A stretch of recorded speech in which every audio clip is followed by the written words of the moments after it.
નમસ્કાર, જય હિન્દ, વંદે માતરમ. વિદ્યાર્થી મિત્રો, તમારું સ્વાગત છે IS lifestyle academy daily current affair એનાલિસિસમાં, જ્યાં આપણે ધ હિન્દુનું ગુજરાતીમાં એનાલિસિસ જોઈએ છે. સૌથી પહેલી ચર્ચા કરીએ ફ્રન્ટ ન્યૂઝ ઉપર જે ન્યૂઝ આવેલી છે એ છે જીએસટી કલેક્શનને લઈને. બરાબર, સરકારે એપ્રિલ મહિનામાં રેકોર્ડ બ્રેક, બરાબર, થ્રુ આઉટ હિસ્ટ્રી સૌથી વધારે જીએસટી કલેક્શન કર્યું છે. અને એપ્રિલ મહિનાની અંદર સામાન્ય રીતે ઇન્કમ ટેક્સ રિટર્ન અને જે ઇનડાયરેક્ટ જીએસટી છે, બરાબર, બંનેનું કલેક્શન આવતું હોય છે માર્ચ મહિનાથી જેવું પૂરું થાય. બરાબર, તો જે ડાયરેક્ટ ટેક્સ હોય છે, જેમાં કોર્પોરેટ ને પર્સનલ ટેક્સ આવે, એ ભરાવાની શરૂઆત થાય છે એપ્રિલ મહિનામાં. અને ઇનડાયરેક્ટ તો આપણે ડેલી બેઝ ઉપર આપતા જોઈએ છે. તો બધાનું ભેગું થઈને 2.1 લાખ કરોડ જીએસટી કલેક્શન સરકાર પાસે આવ્યું છે, જે બહુ સારી વાત છે. આના ફાયદાની વાત કરું હું તમને, તો સરકાર પાસે જેટલી પણ ટેક્સ સ્વરૂપે રેવન્યુ પ્રાપ્ત થશે, સરકાર એટલા જ વસ્તુ લોકોના હિતમાં, બરાબર, સોશિયલ વેલફેર સ્કીમની અંદર અલગ અલગ લાભો આપણને પહોંચાડી શકશે.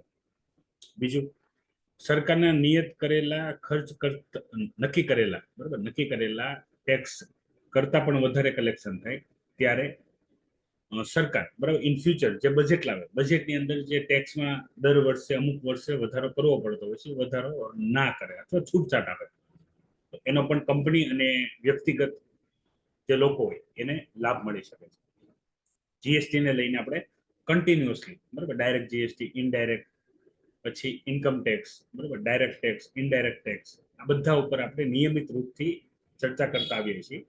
અને વધારે તમારે ચર્ચા સમજવી હોય તો બજેટ વાળો જે ટોપિક છે, બરાબર, બજેટ વાળા ટોપિકની ડેટ હું તમને આપી દઉં છું.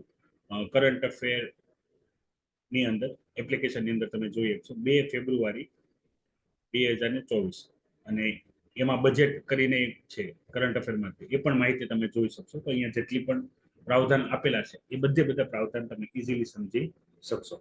તો પેલી છે જીએસટી કલેક્શનને લઈને. અત્યારે તમે જોજો એક ટ્રેન્ડ કે ભાઈ જે પણ વસ્તુ ન્યૂઝમાં હશે, બરાબર, ફ્રન્ટ ન્યૂઝમાં છે, અત્યારે ફ્રન્ટ પેજ ઉપર જ છે, તો એ તમને ટૂંક સમય બાદ એનું એડિટોરિયલ જોવા મળશે. ત્યારે એમાં વધારે આપણે ચર્ચામાં ઉતરશું. તે ખાલી ન્યૂઝ યાદ રાખજો. એપ્રિલ મહિનામાં સરકારે 2.1 લાખ કરોડ જીએસટીમાં ટેક્સ કલેક્શન કર્યું. હવે સુપ્રીમ કોર્ટમાં એક યાચિકા થઈ હતી, કરવાવાળી ગવર્મેન્ટ હતી, શેના વિશે? સ્પેક્ટ્રમ ઓપ્શન વિશે, બરાબર. તો સુપ્રીમ કોર્ટના જે રજિસ્ટ્રાર છે, રજિસ્ટ્રાર મતલબમાં તમે કોઈ પણ કેસનું આવેદન કરો, કેમાં? સુપ્રીમ કોર્ટમાં કોઈ કેસ લઈને જાઓ ને તમે, કે ભાઈ મારું જે XYZ વસ્તુ, બરાબર, મને જે પણ પ્રકારની હાનિ થઈ છે, એ કેસને લઈને તમે જાઓ. પછી રજિસ્ટ્રાર શું કરે? એ કેસને ઓબ્ઝર્વ કરે. ઘણા બધા કેસ કેવા હોય કે બહુ બધો લાંબો સમય ચાલી ચૂક્યા હોય, એવા અથવા એવા કોઈ કેસ કે જેમાં કંઈ સાંભળવાનું કે જોવાનું બાકી ના રહ્યું હોય, બરાબર. આપણે લાસ્ટ ટાઈમ એક આવા જ એક કેસની ચર્ચા કરી હતી, જેમાં હતું એનજેક, બરાબર, નેશનલ જ્યુડિશરી અપોઇન્ટમેન્ટ કમિશન, એનજેક.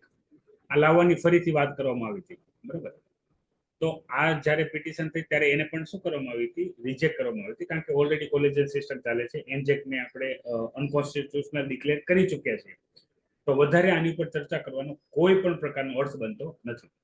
તો એવી જ રીતે જે સુપ્રીમ કોર્ટની અંદર જે સ્પેક્ટ્રમ ઓપ્શનને લઈને જે જૂનો કેસ હતો, બરાબર, 2G સ્પેક્ટ્રમ, મતલબ 12 વર્ષ પહેલા, અત્યારે 2024 છે, 2012માં, બરાબર, 2012માં 2G સ્પેક્ટ્રમ સ્કેમ થયો હતો. એની અંદર ઘણા બધા પ્રાવધાન રાખ્યા હતા સુપ્રીમ કોર્ટે સ્પેક્ટ્રમ ઓપ્શનમાં. સ્પેક્ટ્રમમાં મેં તમને વાત કરી હતી, સ્પેક્ટ્રમ જે છે સર્વિસ છે, બરાબર. સર્વિસનું મૂલ્ય આપણે કરી શકતા નથી કિલોમાં કે લીટરમાં, આપણે એને માપી નથી શકતા ને. કોઈ આપણને કેટલી સર્વિસ આપે છે, બરાબર, ડોક્ટર આપણને ચેક કરવાના પૈસા લે, 30 રૂપિયા લે, 50 લે, કે 100 લે, કે 300 કે 500 લે એક વિઝિટના, કે શું આપે છે, બરાબર, એને આપણે ઓબ્ઝર્વ કરી શકીએ છીએ. એનું કેલ્ક્યુલેશન તો નથી કરી શકતા. આપણે એને ફીસથી એક સમજીએ છીએ કે ભાઈ ડોક્ટર કેટલો મોટો છે અને કેવો છે, એની ફીસ ઉપરથી ખબર પડી જાય. તો એવું સ્પેક્ટ્રમમાં છે. તો સ્પેક્ટ્રમમાં આપણે શું કર્યું હતું? સ્પેક્ટ્રમમાં આપણે ઓપ્શનના પ્રાવધાન કર્યા હતા.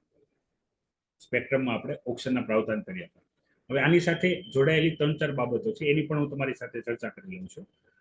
તમે જોશો આ ટાવર છે, બરાબર. સ્પેક્ટ્રમ અત્યારે કેટલા હશે? તો 2G ચાલે છે, હજી 3G ચાલે છે, 4G ચાલે છે, અને 5G ચાલે છે, અને 6G ઉપર કામ ચાલુ છે. ઓકે, 6G ઉપર કામ ચાલુ છે. આ બધા સ્પેક્ટ્રમ છે. આ દરેક સ્પેક્ટ્રમ અલગ અલગ કંપની બીડ બોલે. બીડ બોલવા વાળી ટેલિકોમ કંપની ઘણી ગાંઠી જ છે, બરોબર. પેલા લાડબતી હતી, અત્યારે થોડીક જ છે.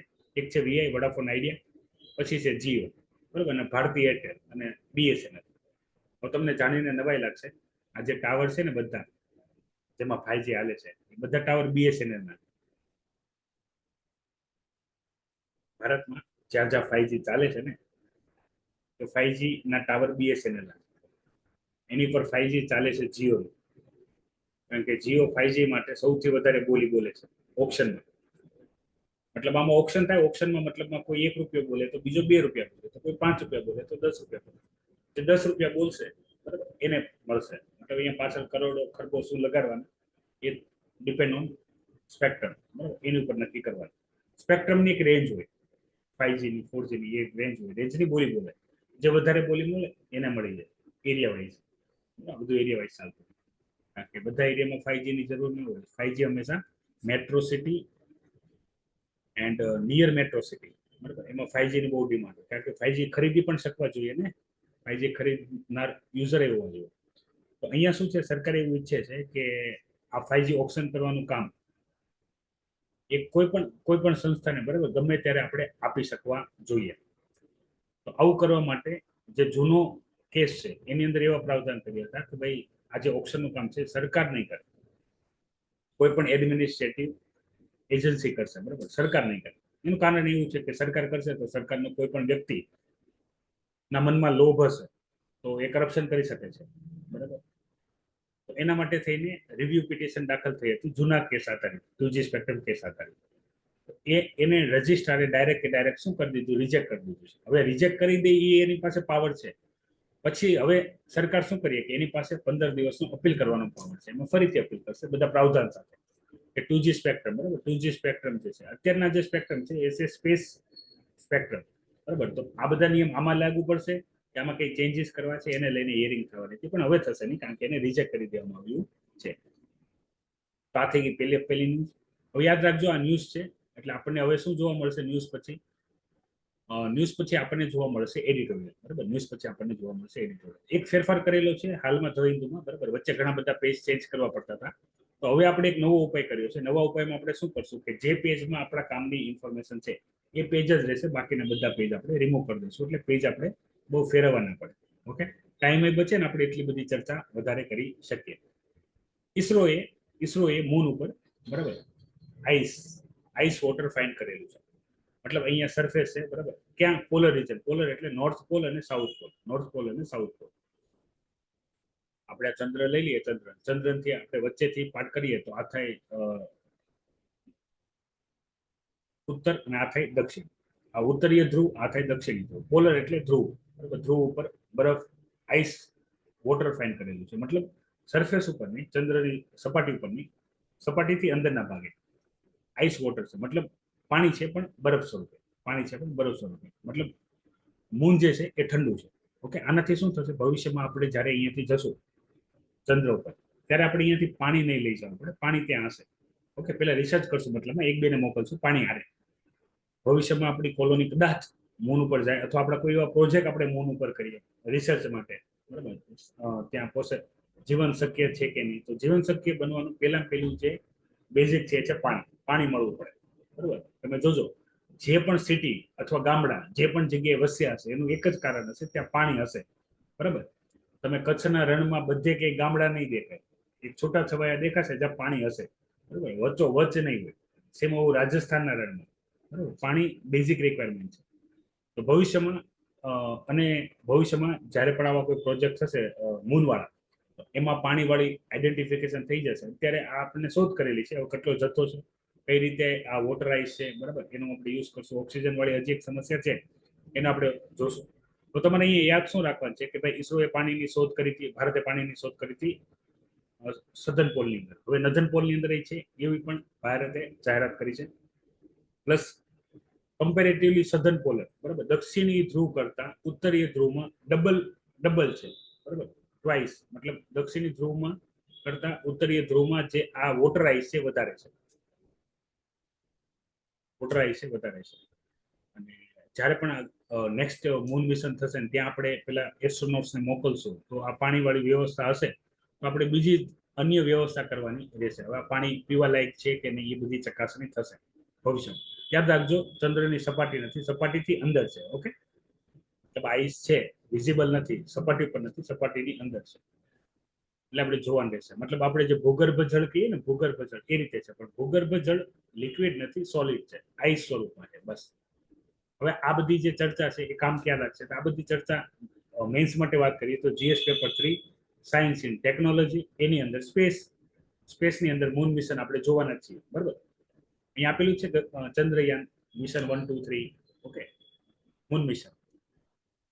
પછી ફિલિમ્સ માટે આ તમને સ્ટેટમેન્ટ કામ લાગશે. બરાબર, ફિલિમ્સ વાળા મેં તમને ક્વેશ્ચન કીધા હતા ને કે ભાઈ નીચેના સ્ટેટમેન્ટમાંથી સાચું સ્ટેટમેન્ટ કે ખોટું સ્ટેટમેન્ટ તપાસો. પછી ઈસરોએ આઈસ વોટર ફાઇન્ડ કર્યું છે મૂન ઉપર. બરાબર, પછી અહીંયા ઉલટાવી દે, આ નધર હેમિસ્ફિયરમાં ડબલ છે એને બદલે ઊંધું કરી દે. હવે આવી બધી ઇન્ફોર્મેશન વિદ્યાર્થી કરંટ અફેર ન કર્યું હોય તો એને યાદ હોય નહીં. એના માટે એક જ ઓપ્શન છે કે આ ક્વેશ્ચનને છોડો અને આગળ વધો. બરાબર, તમે જોયેલું હોય તો તમને ખ્યાલ હોય કે ભાઈ આવી રિસર્ચ થઈ હતી અને આપણે એની ચર્ચા કરેલી છે. હવે આ ચર્ચા આપણે એકવાર ઓલરેડી કરી ચૂક્યા છીએ. બરાબર, તમે ખ્યાલ છે કે ભાઈ ભારતના ટોપ 1% પાસે, ભારતના ટોપ 1% પાસે 40% વેલ્થ છે, 40% વેલ્થ છે, અને ઇન્કમ 22.6% ટોટલ ઇન્કમ છે. જ્યારે બોટમના 50% પાસે, બોટમના 50% મતલબ નીચે, બોટમના 50%, ઉપરના આ 1% પાસે એટલી બધી વસ્તુ છે. હવે આપણે બોટમના 50% વાત કરીએ તેની પાસે 6.4% વેલ્થ છે. બરાબર, અને ઇન્કમ જે છે એ છે 15%. આની ચર્ચા આપણે કરી હતી. આ ચર્ચા આપણે શેમાં કરી હતી? તો ઇન્કમ ઇનઇક્વાલિટીમાં. બરાબર, વેલ્થ ઇનઇક્વાલિટીમાં, અમીર ગરીબ વાળી ઇનઇક્વાલિટી છે એની અંદર આપણે ચર્ચા કરી હતી. ઓથરનું કેવું એવું છે કે આપણે આ ખોટી રીતે જોઈએ છીએ. બરાબર, આ જોવાની સાચી રીત નથી. એને એના તર્ક આપેલા છે. તર્ક આપણા માટે કામના નથી, કારણ કે ડેટા તો ફાઇનલ છે, આ છે. બરાબર, એનું કે એને કમ્પેરિઝન કરી છે એવી કન્ટ્રી આરે કે જેની જ્યાં આ ઇનઇક્વાલિટી હજી ભારત કરતા પણ વધારે ખરાબ છે. બીજી એક અહીંયા હિસ્ટોરિકલ બાબત એવી ચર્ચા કરી છે કે જે ટોપ 1% છે જેની પાસે એટલી સંપત્તિ આવી છે તેનું કારણ છે શું? એને શું કામ કર્યું? કારણ કે 1980 પછી આપણે વાત કરીએ અને 1991, બરાબર, કે જ્યારે આપણે LPG રિફોર્મ કર્યા હતા એ બાદ સરકારનું લાયસન્સ રાજ સમાપ્ત થયું. બરાબર, પછી બધા સાથે ચાલવાનું શરૂ થયું. તો અહીંયા હંમેશા યાદ રાખજો, ઇકોનોમી વાળા ટોપિકમાં આપણે જોશું ધનિક વધારે ધનિક થવાનું મુખ્ય જે કારણ છે એ છે કેપિટલ, પૂંજી. કોઈ પણ વ્યક્તિ ગરીબ છે, ગરીબમાંથી ધનવાન થાય છે એનું એક જ કારણ છે કેપિટલ. કેપિટલનો મતલબ અહીંયા એવું સમજવાનું છે કે કોઈ પણ કામ કરશે, ગરીબમાંથી અમીર થવાનો સીધો રસ્તો છે એ છે તમારે વસ્તુ વેચવી પડશે, કોઈ પણ વસ્તુ કા સેવા. બરાબર, ગુડ્સ અથવા સર્વિસ, એનું વેચાણ કરવું પડશે એટલે તમે પૈસાવાળા થશો. તમે જે પણ ધનિક વ્યક્તિને જોતા હશો, બરાબર, એને આ જ વસ્તુ કરેલી છે, આનાથી નવું. હવે આ વસ્તુ કરવા માટે જે પ્રાઇમરી કેપિટલની જે આવશ્યકતા હોય, બરાબર, આ વસ્તુ મતલબ આપણે એવું માની લઈએ કે આપણે ચાની કેટલી નાખી છે. બરાબર, ચાની કેટલી દરરોજ આપણે ચા વેચીને દિવસના 500 થી 1000 કમાઈ શકીએ છીએ. બરાબર, તો 15-20 હજાર આપણે મંથલી કમાશું અને પછી આપણે ધીરે ધીરે આપણે આગળ વધશું. તો પણ ચાની કેટલી નાખવા માટે જે 10,000 રૂપિયાની જરૂર હોય છે, બરાબર, એ તમારી પાસે છે કે નથી? નથી તો લોનનો પ્રાવધાન છે, પણ તમને લોન આપશે કોણ? બરાબર, કારણ કે તમારું બેંક એકાઉન્ટ તો છે જ નહીં. ધનિક વ્યક્તિ પાસે બધી સુવિધા હોય છે, એટલીસ્ટ બેઝિક. એ રિસ્ક લે છે. બરાબર, આવું 10,000ની ભલે રોકાણ છે અને બહુ નાનું એવું કામ લાગે, ઘણી વખત આમાં પણ નુકસાની થતી હોય છે. તો જે રિસ્ક લે છે, બરાબર, એ પૈસા કમાશે. અને ઇનઇક્વાલિટી દૂર કરવાનો મતલબ છે સરકાર નથી કરી શકતી, કહેવાનો તાત્પર્ય એટલો જ છે. ઇન્કમ ઇનઇક્વાલિટી સરકાર દૂર નથી કરી શકતી. આના માટે જે લોકો હોય છે, મતલબ જે બોટમ 50% છે, એને મહેનત કરીને વધારે પૈસા કમાવવા પડશે. તો આમાં મહાપુરુષ છે, બીજું કઈ નવું કીધું નથી, જે ઓલરેડી તમને ખબર છે કે તમારે મતલબ ધનિક બનવું છે તો તમારે વધારે પૈસા કમાવવા પડશે, કોમ્પિટિશનમાં ઇનશોર્ટ ઉતરવું પડશે. બરાબર, અને તમે લાખ રૂપિયા કમાતા હો તોય તમારે 5 લાખ માટે મહેનત કરવી પડશે, તો જ વસ્તુ પોસિબલ છે. પૈસા ભેગા કરવાની મેન્ટાલિટી તમારી પાસે હોય, પૈસાની ઇનશોર્ટ ભૂખ હોવી પડે. બરાબર, આને આપણે કહીએ ભૌતિકતાવાદ. ભૌતિકતાવાદ. આના ઉપર ચાલવા વાળો એક મહાન દેશ છે, એ છે અમેરિકા. બરાબર, આના ઉપર જ ચાલે છે, એના માટે પૈસા પ્રમેય છે. અને ગુજરાતમાં અમુક 1-2 સિટી છે, બરાબર, એમાં પણ તમે આ સેમ કલ્ચર જોઈ શકો છો. જશો તો મારે નામ લેવાની જરૂર નથી. ચાલો આગળ વધીએ. હવે અહીંયા વાત કરી છે ગોલ્ડમેન સાચેની. બરાબર, ગોલ્ડમેન સાચે એક સંસ્થા છે, બરાબર, જેના રિપોર્ટ અગત્યના હોય છે શેર માર્કેટમાં. શેર માર્કેટમાં મૂડીઝ છે, ગોલ્ડમેન સાચે છે, ઘણી બધી ઇન્ટરનેશનલ સંસ્થાઓ છે જે ઘણી બધી કંપનીઓને રેટિંગ આપે અને ઘણી બધી કન્ટ્રીને ઇકોનોમિકલ એનું ફ્યુચર બતાવે. તો એને એવું ફ્યુચર બતાવ્યું છે કે ભારત જે રીતે કામ કરે છે, ભવિષ્યમાં ભારત 1 ટ્રિલિયન સુધી સર્વિસ અને મર્ચન્ડાઇઝ એક્સપોર્ટ કરશે. મતલબ ભારત અત્યારે જ્યાં છે ત્યાંથી ઘણું આગળ વધી જશે, બરાબર. એટલે ગ્રોથ સૂચવ્યા છે. હવે આવા રિપોર્ટ જ્યારે કોઈ મોટી સંસ્થા ભારત માટે આપે ત્યારે ભારતમાં એફઆઈઆઈ અને એફડીઆઈ, બરાબર, આનું ભરપૂર ઇન્વેસ્ટમેન્ટ ભારતમાં આવે. જો કે આ ભારતમાં આવતું હોય ત્યારે જ આ રિપોર્ટ આવે, બરાબર. અને આવા રિપોર્ટ આવે એટલે તો હાલમાં ગુડ ન્યૂઝ છે, શેર માર્કેટ વાળા પાસે જે પણ શેર હોય અને સારા શેર હોય તો તમને બેનિફિટ મળશે. એનિમલ પ્રોટેક્શન બિલની વાત કરી છે, અત્યારે ચર્ચા નહીં કરીએ. જ્યારે એક્ટ બની જશે ત્યારે ફાઇનલી પ્લસ માઇનસ આપણે ચર્ચા કરી લેશું. આની પહેલા આપણે ઓશિયનના ટેમ્પરેચર વાળી વાત કરી હતી કે અત્યાર સુધી 1.2 સેલ્સિયસ ટેમ્પરેચરમાં વધારો થયો છે ઓશિયનમાં, પણ હવે 2100મું વર્ષ આવતા સુધીમાં 1.7 થી 3.1 સેલ્સિયસ આવશે. તો આના માટે મેં તમને 4 મોટા ચેલેન્જીસ જે કીધી હતી, પ્રોબ્લેમ જે કીધી હતી, એવું હતું કે ક્લાઇમેટ ચેન્જને લીધે જે રેન પેટર્ન છે, બરાબર, એ ચેન્જ થઈ જશે. વરસાદ આવવાની જે સ્થિતિ છે ચેન્જ થઈ જશે. બીજું કે ભાઈ આનાથી જે હીટ વેવ્સ છે, બરાબર, હીટ વેવ એ વધી જશે. કારણ કે આ થશે ક્યારે? જ્યારે ટેમ્પરેચર વધશે ત્યારે હીટ વેવ્સ વધી જશે. સાયક્લોન ફોર્મેશન વધી જશે. સાયક્લોન ફોર્મેશન વધી જશે કારણ કે ટેમ્પરેચરમાં વધારો થવાથી સાયક્લોન જે આવવાની સ્પીડ છે અને આવવાના જે ક્રમ છે, બરાબર, બંનેમાં વધારો થઈ જશે. અને સી લેવલ રાઇઝ થઈ જશે. સી લેવલ રાઇઝ થઈ જશે. સી લેવલ રાઇઝ મતલબ એટલી બધી ગરમી પડશે તો ગ્લેશિયર મેલ્ટ થઈ જશે. તો એ પાણી બધું સમુદ્રમાં આવશે, સમુદ્રની સપાટી વધશે, જેને આપણે કહીએ છીએ સી લેવલ રાઇઝ. આપણા દરિયા કિનારાના જેટલા પણ એરિયા છે પાણીની અંદર જતા રહેશે. ઘણા બધા આઇલેન્ડ છે એ લુપ્ત થશે. આવું આખા વિશ્વમાં થશે, બરાબર.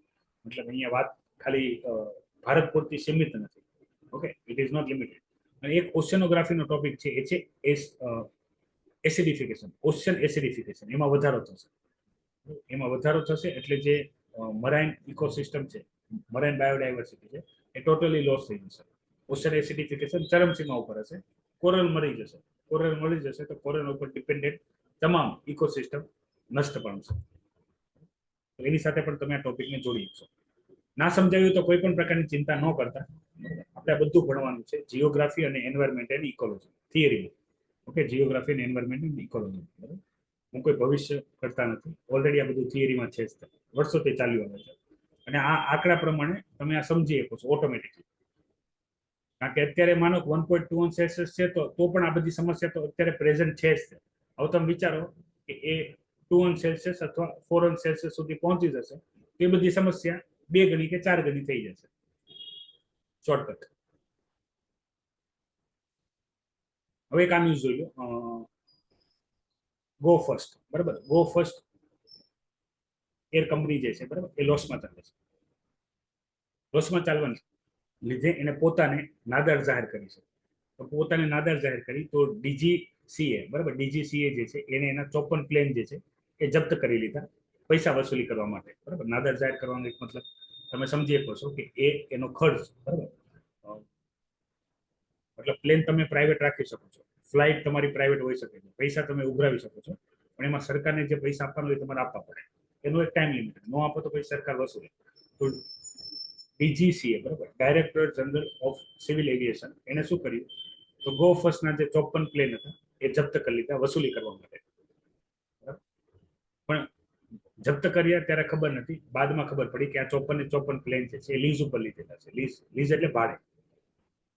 એ ભાડેનો તાત્પર્ય એવું સમજો કે કંપનીના પોતાના થોડાક પ્લેન, બરાબર, કંપનીના પોતાના થોડાક પ્લેન, પણ એની પછીની કોઈ ફ્લાઇટ એને શરૂ કરવી હોય તો એવા સ્થિતિમાં એની પાસે વધારે પ્લેન હોવા પડે. તો પ્લેન ખરીદી ન શકાય તો શું કરે કંપની? પ્લેન ભાડે લઈ લે, બરાબર. એ કંપનીઓને ભાડે ચૂકવતી. 54 વિમાન જે છે એ લીધેલા છે ભાડે, મતલબ વિદેશી કંપનીઓ પાસેથી ભાડે લીધેલા છે. એમાં ચાઇનીઝ કંપની છે, અન્ય કંપનીઓ છે. એ કંપની પહોંચી હાઈકોર્ટ કે ભાઈ આ પ્લેન તો અમારા છે, બરાબર, અને ડીજીસીએ એને જપ્ત કર્યા છે. ડીજીસીએ આવું કરી શકે નહીં. તો પછી કોર્ટે ભાઈ ડીજીસીએ ને કીધું ભાઈ આ પ્લેનને છૂટા કરો. આખો ચર્ચા અહીંયા આપેલી છે. આવું ખાલી યાદ રાખજો. તિકડમ શું છે એવિએશનને લઈને. મતલબ આવું બધું આપણે તિકડમ એટલા માટે ચર્ચા કરી છે. ઘણી વખત આપણે આપણી જે એર પોલિસી છે, એવિએશન પોલિસી છે, એને લઈને મેન્સમાં કોઈ વખત ક્વેશ્ચન પૂછી લે. હાઈકોર્ટ, સુપ્રીમ કોર્ટના જે પણ જજમેન્ટ હોય કેસ સ્ટડી વાળા, બરાબર, એના ક્વેશ્ચન બની જતા હોય છે. હાલાકી એની રિલિવન્સ કંઈ હોતી નથી, પણ યુપીએસસી પોતાને બહુ વધારે કંઈક અલગ સાબિત કરવા માટે આવા અલગ અતરંગા ક્વેશ્ચન પૂછી લે. તમારી પાસે એક્ઝામ્પલ હોવો પડે. એક્ઝામ્પલ પોઈન્ટ ઓફ વ્યૂ આ તમને અમુક બાબત જણાવવામાં આવે છે, બરાબર, બાકી બધું જણાવવાની જરૂર હોતી નથી. પછી જે એક અગત્યનો ટોપિક છે એ છે ફિશિંગ એટેક, બરાબર. પછી જે એક અગત્યનો ટોપિક છે એ છે ફિશિંગ એટેક. હવે ફિશિંગ એટેકમાં એવું સમજો કે કોઈ વ્યક્તિ હેકર હશે, એને તમારી કોઈ ઇન્ફોર્મેશન જોઈતી હશે, ઇન્ફોર્મેશન માટે તમારી પાસે કોઈ મેસેજ કે લિંક તમને મોકલશે, બરાબર. ગ્રાફિકલી જુઓ તો આ એક હેકર છે, બરાબર, આ એક હેકર છે, ઓકે, હેકર છે, અને આ છે ટાર્ગેટ. ટાર્ગેટ એટલે તમે, હું ને આપણે બધા, આ બધા ટાર્ગેટ છે. એની પાસેથી કોઈ ઇન્ફોર્મેશન જોઈએ છે તો શું કરશે, તમને મેલ મોકલશે અથવા મેસેજ કરશે અથવા વોટ્સઅપ મેસેજ કરશે. એવી રીતે કરશે કે એની લિંક ઉપર તમે ક્લિક કરો, બરાબર. હવે આમાં કેવું હશે કે એને એક ખોટી, બરાબર, એક આ છે ઓરિજિનલ વેબસાઇટ, બરાબર, આ છે એને બનાવેલી ફિશિંગ વેબસાઇટ. એ તમને લિંક ઉપર ક્લિક કરશો, લિંક તમને એમ જ લાગશે કે ઓરિજિનલ છે. તમે ક્લિક કરશો એટલે તમે અહીંયા જોશો, અહીંયા જઈને તમે તમારી જે ડિટેલ, પર્સનલ ડિટેલ તમે સેવ રાખેલી હશે અહીંયા નાખશો, બરાબર. જેવી નાખશો એ ડિટેલ એમને મળી જશે, અને એ ડિટેલનો ઓરિજિનલ વેબસાઇટ ઉપર ઉપયોગ કરીને તમારી જે પણ ડેટા ચોરી કરવાની હશે એ કરી લેશે, બરાબર. આને કહેવાય સાયબર ફિશિંગ. સાયબર સિક્યુરિટીનો આ ટોપિક છે. હવે જરાક આપણે ઉદાહરણ સ્વરૂપ સમજીએ કે દાખલા તરીકે તમારું ઇન્સ્ટાગ્રામ કે ફેસબુકમાં તમારી ડિટેલ જોઈએ છે, આ XYZ હેકરને તમારી, તો શું કરશે, તમને એક મેલ, મેસેજ કે વોટ્સઅપ કરશે, લિંક આવે, બરાબર, તમારા ફ્રેન્ડના નામ કે કોઈ પણ, એ લિંક હશે ઇન્સ્ટાગ્રામ કે ફેસબુકની. તમે જોશો તો તમને ફેસબુક જ લાગશે, સ્પેલિંગમાં મિસ્ટેક હશે. તમે ખોલશો એટલે એક સાઇડ ખુલશે, ફેસબુક જેવી જ દેખાતી હશે પણ ફેસબુક નહીં હોય. તમે એમાં તમારી લોગિન ડિટેલ નાખશો, બરાબર, એટલે એ ડિટેલ એમની પાસે પહોંચી જશે. એ ડિટેલથી એ તમારું ઓરિજિનલ એકાઉન્ટ હશે હેક કરી લેશે. ઓરિજિનલ એકાઉન્ટ શું કરી લેશે, હેક કરી લેશે. હવે આનો પર્પઝ ઘણા બધા હોઈ શકે છે. એ તમારું એકાઉન્ટ હેક કરીને તમારી પાસે પૈસા માંગી શકે છે, તમારી પર્સનલ ડિટેલ, ચેટ અથવા ફોટા તમે સ્ટોર કરીને સાચવીને કંઈક રાખેલા હોય, બરાબર, તો એ લઈ શકે છે. આનાથી તમને નુકસાન થઈ શકે. હવે આનાથી બચવાનો ઉપાય શું છે, કારણ કે આ લોકો એનું કામ કરે છે, મતલબ એ લોકોની કાયદેસર કામ જ છે. જેમ બેંક વાળા સવારે ઉઠીને બેંકે જાય એમ હેકર આ રીતની વ્યવસ્થા કરે. અને ફિશિંગ કેમ કહેવાય, તો આ શબ્દ આવ્યો છે ફિશિંગમાંથી, બરાબર, આ શબ્દ આવ્યો છે ફિશિંગમાંથી. આપણે ફિશિંગમાં શું કરીએ, તો ઘરેથી કાંટો લઈને જઈએ, એની અંદર આપણે ખાવાનું નાખેલું અને આપણે પાણીમાં રાખીએ, માછલી આવીને ખાશે, કાંટો ફસાઈ જશે ને એને લઈ લેશે. સેમ વસ્તુ આમાં થાય છે, બરાબર, કે આનો ટાર્ગેટ જે છે, બરાબર, એને એના માટે જાળ નાખ્યો, એમાં તમે ફસાઈ ગયા, બરાબર. એટલે આને કહેવાય છે cyber phishing. Cyber phishing cyber સિક્યુરિટીનું છે. બચવા માટે તમે શું કરી શકો છો, તો અનનોન લિંક હોય એના ઉપર ક્લિક કરવી નહીં, ભલે ગમે એટલી લોભામણી હોય. અનનોન મેસેજ, મેલ, બરાબર, જે તમને અનઓથેન્ટિકેશન લાગે. પછી જુઓ તમે, આ ઓરિજિનલ ફેસબુક હશે કે ઇન્સ્ટાગ્રામ હશે અને ડુપ્લિકેટ હશે, એના સ્પેલિંગમાં કંઈક અલગ હશે. દેખાતું સેમ જ હશે, કામ બધું સેમ જ કરતો હશે, પણ કંઈક અલગ હશે, બરાબર. તો એ તમારે ચેક કરવાનું હોય, બરાબર. ઘણી વાર એવું થાય ને કે ભાઈ SBI ના OTP માગે તમારી પાસે, તમારી પાસે ઘણી વખત જે મેસેજ આવતા હોય, કોલ આવતા હોય, એ પર્સનલ નંબરથી આવતા હોય, બરાબર. SBI કંપનીમાંથી, SBI બેંકમાંથી વાત કરું છું. SBI બેંક વાળા પર્સનલ મોબાઈલ નંબરમાંથી કોઈ દિવસ કોલ કરતા નથી. બેંકનો મેનેજર બોલું છું, બેંકનો ક્લાર્ક બોલું છું, બરાબર, કોઈ ક્લાર્ક બેંકનો હોતો નથી. જમતારા ગેંગ હોય. ઓકે, તો આ છે cyber security, most MP topic છે. આનાથી ભારતમાં વધારે ખતરો છે એ રીતે અહીંયા ડિસ્કશન આપેલું છે, જે છે જ તે. કારણ કે આપણે સોશિયલી અવેર નથી આપણા પર્સનલ ડિટેલને લઈને. That's why. અને આઈઆરમાં ઇઝરાયલ, અમેરિકા અને ગાઝા, હમાસ, એની ચર્ચા છે જે આપણે ઓલરેડી કરી ચૂક્યા છે. આજના કોઈ ટોપિકમાં પહેલા કોઈ પણ પ્રકારનો ક્વેશ્ચન કે ડાઉટ હોય તો પહેલા જણાવો, નહીં તો એ લેક્ચરને વિરામ આપું છું. જય હિન્દ, વંદે માતરમ.